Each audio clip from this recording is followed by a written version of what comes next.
Hello and welcome to this special discussion where we look at the working of India's petrochemicals industry. We look at why this sector has been dominated by just a few players. Why is this industry monopolistic in character?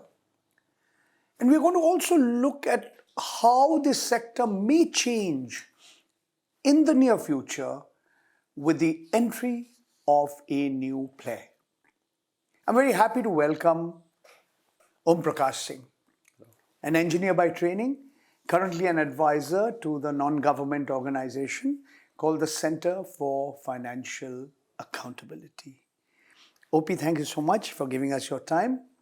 Let's start our conversation by you giving us a broad overview of India's petrochemicals industry. Now we know petrochemicals or plastics, so a range of plastic products like PVC, polyvinyl chloride, HDPE, high density polyethylene, LDPE, low density polyethylene. They are used widely for a wide range of products. Soaps, detergents, explosive, rubbers, paints, besides everything from bottles to containers and buckets. We have several small units, thousands of them downstream units, but a few players at the top who are making the petrochemical products. How do you see the working of India's petrochemicals industry in the context of various commitments that have been made by the government of India to international organizations? Because manufacturing petrochemicals is highly carbon intensive. So I'd like you to talk a little bit about India's international commitments and where the petrochemicals industry fits into these commitments. Thank you for having me here, Paranjoy.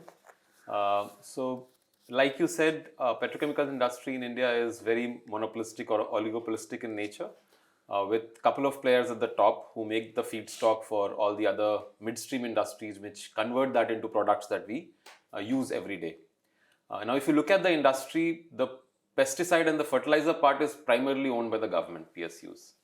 But the chemicals that go PSUs stand for public sector undertakings. Yes.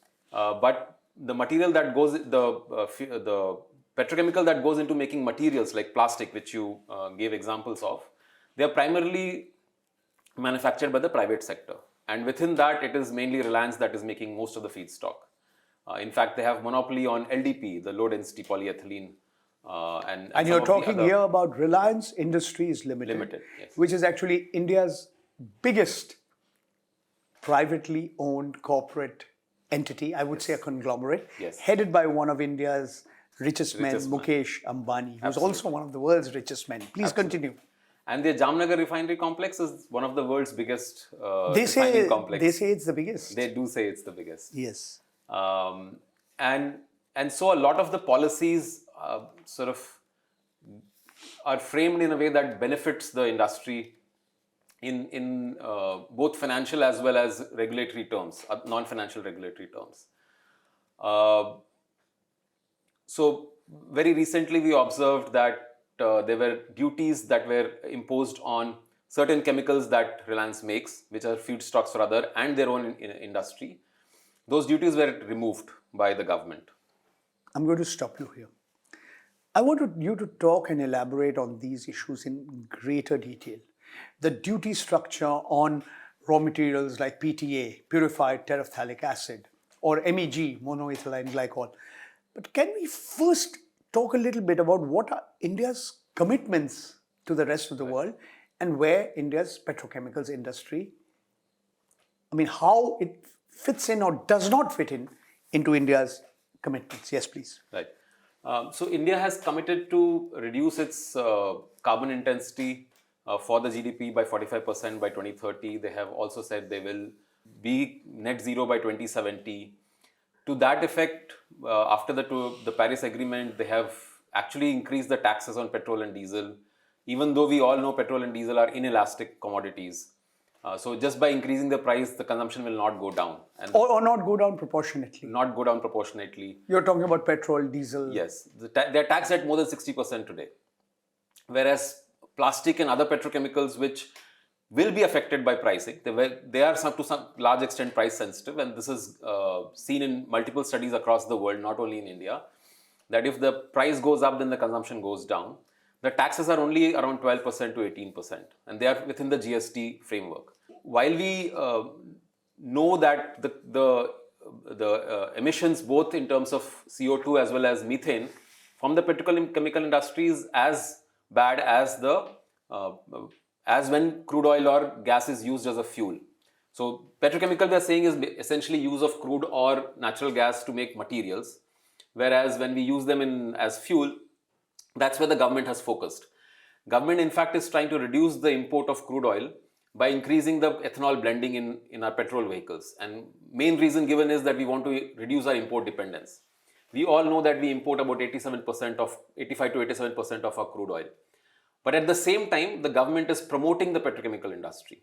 They have set up something called the Petroleum, Chemical and Petrochemical Investment Regions, where up to 20% viability gap funding is being offered. Please explain what you mean by this.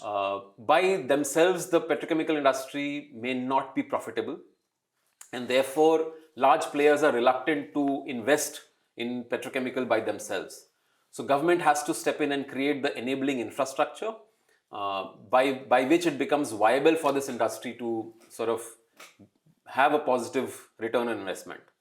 And so almost 20% in our study we have found is provided by the government as viability gap funding. And that's where the support or the subsidy in a way starts for this industry. The other is, of course, like I mentioned, taxation.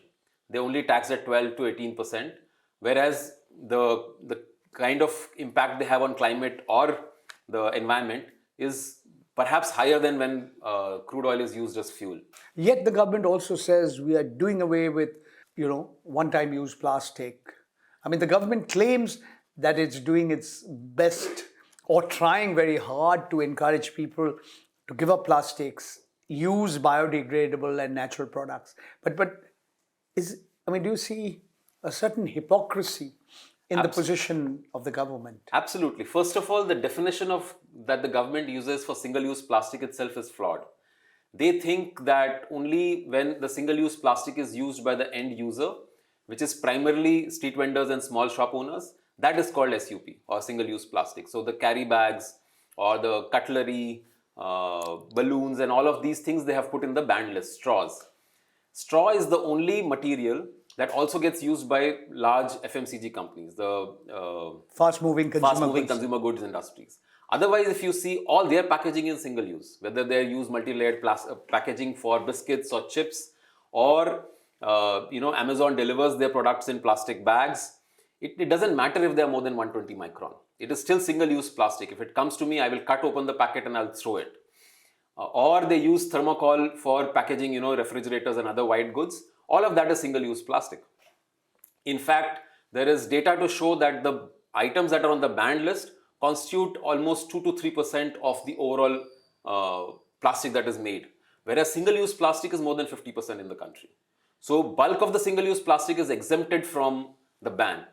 Interestingly, what the government has also done through the EPR and the plastic waste management rules. What do you mean by EPR? EPR is extended producer responsibility. I see. Where the producer of that material is responsible for dealing with it after its usage as well, to the end of life. Now, if they implement EPR in letter and spirit, then for example, Nestle would be responsible for the Maggi packet that gets discarded after the Maggi is consumed by the consumer. But there what the government has said... Or Amul. Or Amul would be responsible for the milk bag. After the milk has been taken out of the bag, what happens to the bag after that? Yes, exactly. So all of these industries would be responsible for the packaging because I as a consumer am not buying that plastic packaging. I am buying the milk, or I am buying the Maggi noodles, or I am buying the biscuits or chips. I am not buying the plastic. The industry is choosing to provide it to me in that plastic packaging because it benefits them. I actually, as a consumer, have health impacts because of the kind of packaging that they use. Because the plastic that is used for packaging can have anywhere between 10,000 to 16,000 chemicals. Many of them are carcinogenic in nature. A lot of them have endocrine disrupting. I mean, yes, carcinogenic essentially means cancer causing. A lot of them disrupt the endocrine system in the body. And I'm consuming that. Some of these chemicals can also enter through the skin. I don't necessarily have to eat it. So all of that is actually harmful for me. And therefore, I as a consumer don't want that plastic. I want to use what is inside the packaging. Correct. That is what I'm purchasing. So the government when it comes claims to EPR, is doing a lot, but it's actually doing the opposite. So I'll it's the opposite or little or nothing. No, it's actually the opposite. So that's where I'm coming to. When they came out with the extended producer responsibility rules under the plastic waste management rules amended 2018 and 2021, they said the EPR is to the extent that the industry or the company has to collect back that same tonnage of plastic from the market. So now Nestle has to buy back. It uses a certain amount of single-use plastic. Therefore, it should buy back from the market equal amount of plastic in the form of waste. That may not have the Nestle brand on it. So they can go ahead and buy any plastic, and then they need to burn it in a waste-to-energy plant or a cement kiln. Now, burning it, they are saying, will be categorized as recycling. Nowhere in the world you burn fossil fuel. Plastic is essentially fossil fuel. You burn it and you say you have recycled it. So that's the first problem. The second is that once you burn it, the energy that it generates is called renewable energy. Now again, nowhere in the world you burn fossil fuel and you call it renewable energy. Why have they done that? Because by itself, you cannot give subsidy to this industry. But once you categorize that as renewable energy, you can subsidize them. So there is more than hypocrisy in what the government is doing. Absolutely. In fact, as some of you have argued, you are actually the small vendor, the small shopkeeper, is being told you can't use single-use plastic. But the big players, the big users, the fast-moving consumer goods companies, the Nestle's of the world, the Unilever, Coca-Cola, Pepsi-Cola, National Dairy Development Board, Amul, etc., they are getting away relatively lightly. Yes. There is another dimension to the working of this industry. The feedstock, as you pointed out. They are just a few companies in the business. Reliance Industries Limited, in 2002, when Atal Bihari Vajpayee was the Prime Minister of India, acquired the public sector company Indian Petrochemicals Corporation Limited, that's IPCL. Mm-hmm. After this acquisition, Reliance Industries became a monopolist in the production of a wide range.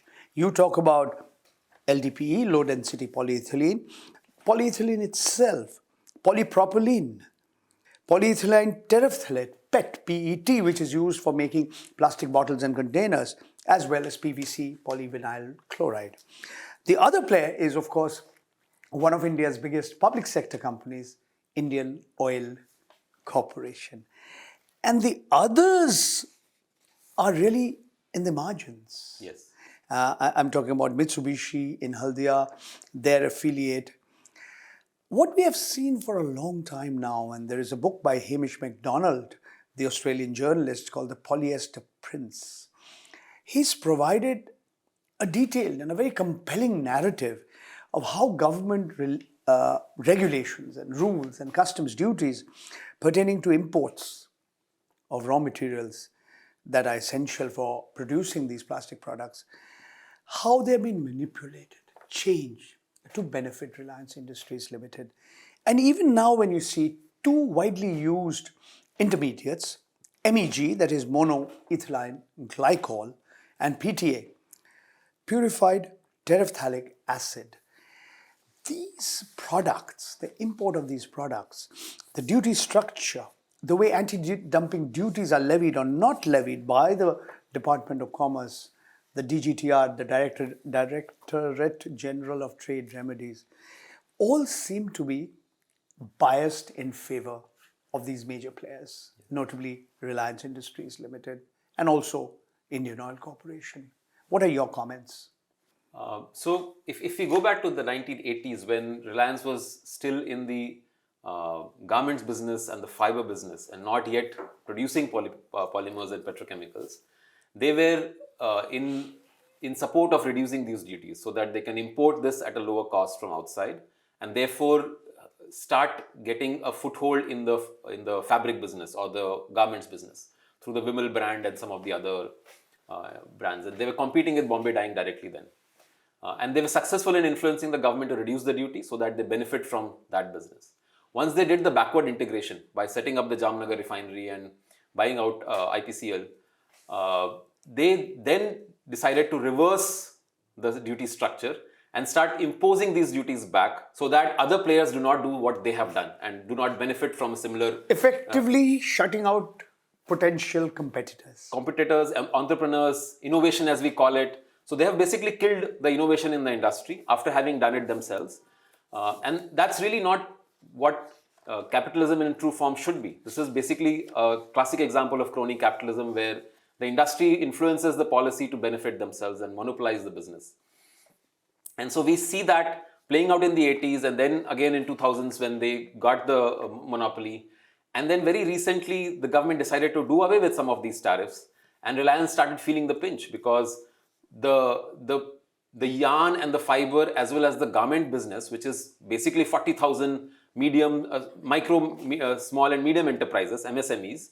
And employing hundreds of thousands of people. The largest employer after agriculture in the country. They benefited from the removal of these duties. But then Reliance felt threatened because they thought they will lose the business in the near future. And so they have gone after this duty and they have been able to get either through the government or through court orders these duties reinstated in the name of trying to protect the country and the interests of the country. But actually you're making the business of these 40,000 MSMEs very difficult. They're losing business, they're losing competitiveness, and therefore MSMEs have already struggled during demonetization, through GST implementation, through the lockdowns, and these sort of practices will further make it difficult for them to survive. And I think this has been the policy of the government to monopolize each of these businesses. We were talking about street vendors. When I put certain restrictions on the plastic that they use, but don't put restrictions on packaged food like Maggi, what essentially I'm doing is I'm taking some business away from street vendors and giving it to these corporates and making them larger. And so this is playing out from MSMEs to Reliance. It is playing out from street vendors to Nestle, Unilever, Coca-Cola and Amul. And it is happening in ways that we don't necessarily see directly. OP, you've just mentioned this in passing. There are at least 12,000 units that are making products using petrochemicals. And these in turn outsource to other micro, small and medium enterprises. And as we have just discussed, literally hundreds of thousands of people, lakhs of people, they depend on these. I mean, they're employed with this in this sector. Now, we've seen a running battle of late with these associations that represent these smaller and medium-sized units and the big players saying, look, why are you protecting Reliance? We are importing, as you pointed out, almost 90% of our total requirements of crude oil. In the case of various kinds of plastic products and raw materials, we are perhaps importing a smaller proportion, but we are nevertheless importing it. And by protecting the likes of Reliance Industries Limited and Indian Oil Corporation, you are actually depriving these smaller units of a cheaper source of raw material to make all the products that they are making, including textiles, blended fabrics, besides all these plastic products, whether it be buckets and bottles or a whole wide range of products. But invariably, these players too are fighting a losing battle most of the time. Yes. All their pleas to the government, to the Department of Commerce, to the DGTR, that is the Director General of Trade Remedies, more often than not, tend to fall on deaf ears. They even lose to the courts because of just the muscle power and the influence that Reliance has on the policy space and the regulation space. So I absolutely agree. It's a losing battle, and the monopoly is only going to get stronger. And there is one paper by Viral Acharya, who's a former deputy governor of RBI. Viral Acharya. Viral Acharya. How these big five guys are causing the inflation that the country is seeing today. So the government is and Viral Acharya, mind you, is no left-wing socialist. Yes. He is about as right they come. Yes. And this paper that you're talking about was made for the Brookings Institution in the US. Absolutely. That's the one. That's right. Yeah. So he's pro-market. Birlas, he's completely capitalist. Reliance, Airtel, and Adani. Adani, yes. Yeah, these five conglomerates. They're contributing to inflation. Yes, please continue. So this knowledge is now available with the government that these people are causing inflation, but they're still supporting and increasing their size and their power and heft in the market. And that's absolutely against the people of the country. And if I may use the term, it is anti-national what the government is doing. But they still continue to do that. And as you say, it's directly affecting the livelihood of, there are different estimates. One of them is 10 crore, 100 million. Some people say 150 million people, they are directly impacted. Their livelihoods. As you said earlier, the manufacture of textiles generates the largest numbers of jobs in India after agriculture. What do you think is now going to happen when the Adani Group enters the picture? It's planning a major project in Mundra in Gujarat. I've had a detailed discussion with Swati Sheshadri of the Center for Financial Accountability on the subject, and she's talked in some detail about the environmental consequences of this project. And this is using the cheapest but also the dirtiest technology in converting coal to polyvinyl chloride. And you're importing the coal. Mr. Adani's conglomerate is importing the coal from mines that it operates. It's coming to India, to the port which he operates, and then used in a plant which he owns. So you have these monopolies cutting across sectors. Yes. And it's going to be funded by public sector banks. SBI is going to Much be of it will be funded by a consortium of banks headed by the State Bank of India, correct? So it's ultimately using our money to create a duopoly. At best, it will become a duopoly between Reliance and Adani. And that, of course, that fight will be very interesting to see how it plays out and whether it benefits the people or it only continues to benefit the two of them is to be seen. But the PVC industry itself is, like you said, it's using the dirtiest raw material. Whether it's energy or material, coal is considered the dirtiest source. And the output PVC is no good at all. It's one of the worst plastics that you can use. In many countries in Europe, many cities in Europe, they've actually banned PVC for construction because when there is a fire, most people don't die because of the fire. They die because of the toxic fumes that are in the immediate environment. And PVC produces one of the most toxic fumes there is. And so they realize that during fires, this can be a big hazard. So they're starting to ban PVC. Whereas in India, we are promoting PVC, not only in construction, but also all the banners that we see around us, they are made from PVC, what we call the flex banners. And any election you will see, the whole city gets splattered with these banners of political parties of all shades of... And they're all using plastic. They're all using plastic. That's right.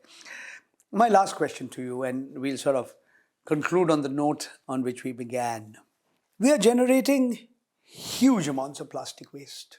One estimate says that approximately 9.5 megatons of plastic waste are being generated every year. As the world's most populous country, we are generating we are the fifth in the world in terms of generating the waste. And nearly half of this waste is ending up in landfills. It is polluting water bodies, rivers, and definitely exacerbating the environment of this country. Now, while you're talking about reducing emission intensity over the next 7 years by 45%, while you're talking about the whole idea of carbon neutrality and India being a net zero country, a goal by 2070, everything that the government is doing seems to be contrary to what it is claiming. So maybe you can conclude by telling us, the viewers of this program and the government of India, what needs to be done now? What needs to be done to stop this hypocrisy? I think the answers are fairly easy, not easy to implement, but fairly easy to imagine. We as a country and our culture has been of reuse. I remember as a child, we used to buy milk in containers that we could use again and again. We would buy a lot of other essentials in our cloth bags and so on from the neighborhood shop. So that does two things. One is it reduces the single-use plastic and promotes reuse and better environment. And two, it promotes the neighborhood businesses in a way that today is breaking that chain, and we are moving towards big baskets or Reliance stores and so on. So I think if the government pushes that single-use plastic will be banned in true sense, not in the limited sense that it has banned today, and creates systems. Government will have to set up those systems of reuse in the market. Some of it will have to be at individual level, some of them will have to be at system level. But if reuse is imposed on the country, it will benefit the environment, it will benefit the health of the people, and it will bring back our traditional and cultural ways of living. Because when plastic entered, it completely decimated those. Now in temples they're using plastic packaging, which I cannot imagine in most larger temples don't allow it, but smaller temples, they don't have the understanding, and so they have started allowing for these. I mean, most people don't even segregate their waste. They don't segregate the waste. But if we reduce single-use plastic, I think segregation as a problem itself will reduce as well. Of course, because the waste is unsegregated, it's mixed waste, the government doesn't know what to do with it. And then the whole machinery is fighting only at looking at what to do with the waste. But if we stop generating that waste, if we, as we say, close the tap or reduce it at source, the problem will become much easier to solve at the tail end. But this is not a problem that you solve at tail end. For example, when there was more sulfur in the tailpipe emissions, we did not keep attacking the engine. We also went and changed our refining process and said the sulfur in the petrol and diesel has to reduce. The lead in the petrol and diesel has to reduce. Some amount of it you can do at the engine end, but otherwise it has to be at the source. The change has to happen at the source. And so we have to reduce or remove those 16,000 chemicals that are added. We have to reduce or remove the single-use plastic from the market. We have to promote reuse, and we have to bring back our traditional systems of living. Our life has to go back to a more healthy, a more environment conscious way of living. Well, thank you, OP. I can only hope that the powers that be, those who run this country, the policymakers, the decision makers, the big business conglomerates will listen to what people like you are saying. And one can only hope that more and more people will become aware of the direction in which we are working, and the utter hypocrisy of the government in claiming something to the public and claiming something to international organizations, but doing just the opposite. Thank you once again, OP, for being with us. And you've just heard and watched Om Prakash Singh, advisor to the Center for Financial Accountability, discussing the way the petrochemicals industry is working in India, its monopolistic character, how it's likely to change with the entry of the coal to polyvinyl project proposed by the Adani Group, and at the end of the day, the utter double standards, the utter hypocrisy of the government in claiming it's doing something, it's doing a lot to protect the environment, including controlling the use of single-use plastic, but in effect, doing just the opposite. Thank you very much for being with us. Namaskar.